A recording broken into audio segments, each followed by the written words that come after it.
Di negeri para oligarki dan plutokrasi berkuasa seperti saat ini, di negeri Wakanda, ada yang paling parah, yaitu cara pejabatnya berkomunikasi penuh dengan pembungkusan fakta. Bukan kita katakan mereka bohong, namun menginformasikan ke publiknya adalah dari kacamata keuntungan buat mereka pejabatnya. Semua informasi itu dialterate atau direkayasa. Misalnya, kehadiran infrastruktur jalanan membuat kendaraan lebih cepat pindah dari satu tempat ke tempat yang lain, membuat usaha perdagangan jadi lebih cepat memindahkan barang niaganya, dan statistiknya lagi ada mengatakan bahwa dari Jogja misalnya ke Jakarta, biasanya 12 jam sekarang menjadi 7-8 jam. Benar data itu. Namun, karena yang memakai lebih banyak kebutuhan konsumtif alias kebutuhan pribadi, maka naiknya kebutuhan bahan bakar impor yang membuat tekor keuangan negara tidak dipublikasi. Balik modalnya lama investasinya dan banyak merugikan para kontraktor juga tidak dipublikasi.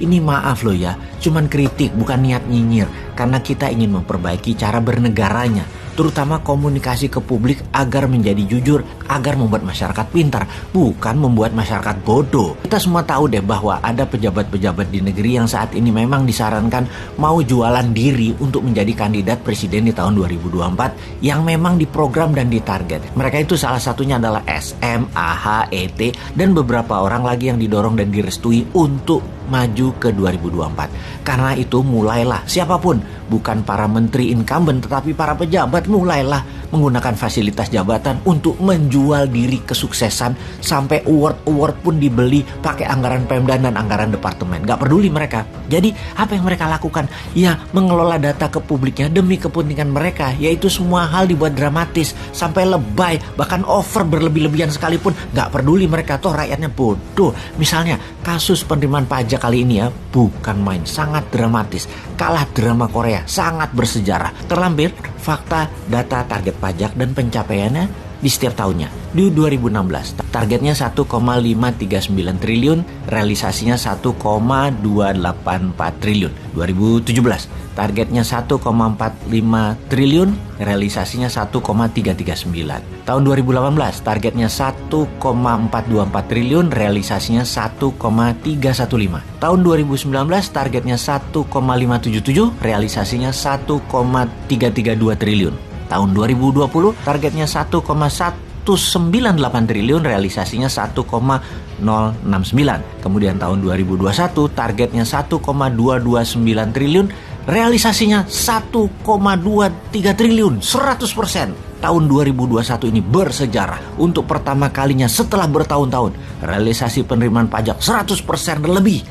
Keren ya. Jadi kalau kalimatnya melihat sepotong, 2021 targetnya 1,229 triliun, realisasinya adalah 1,23 triliun, 100%. Itu prestasi. Aduh, kalau lihat kayak gini jadi pengen pinjem mulutnya Ahok yang mengatakan, nenek lu. Kita perhatikan, sejak tahun 2016 penerimaan pajak itu di situ-situ aja angkanya, antara 1,2 sampai 1,3 ribu triliun. Maka jika ada pejabat bilang pencapaiannya 100% itu bersejarah, ya kita jadi mikir, bener sih penerimaan targetnya 100%, tapi yang dilakukan adalah menurunkan target pencapaian. Di tahun 2016 targetnya adalah 1,539 ribu triliun. Di tahun 2021 turun target menjadi 1,229 triliun. Biar terlihat prestasi, menggunakan strategi yang tepat adalah lower the standard atau turunkan targetnya.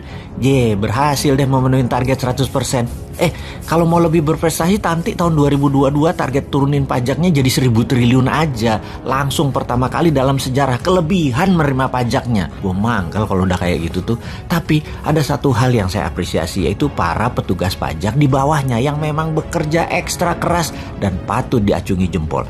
Kalian lembur banting tulang 24 jam sampai tipes-tipes mencari pendapatan negara. Di sisi lain ada yang banting tenaga 24 jam, kerja habis-habisan, menghabiskan duit negara. Pokoknya anggaran harus habis. Tuh dibanding ke luar negeri, buat agenda meeting yang 2-3 jam di Bali, di Labuan Bajo, bangun sumur di jalanan, peresmian, undang wartawan, bawa media, beli penghargaan tingkat dunia kalau perlu. Soalnya nanti kalau tidak habis anggarannya, tahun depan tidak dikasih lagi.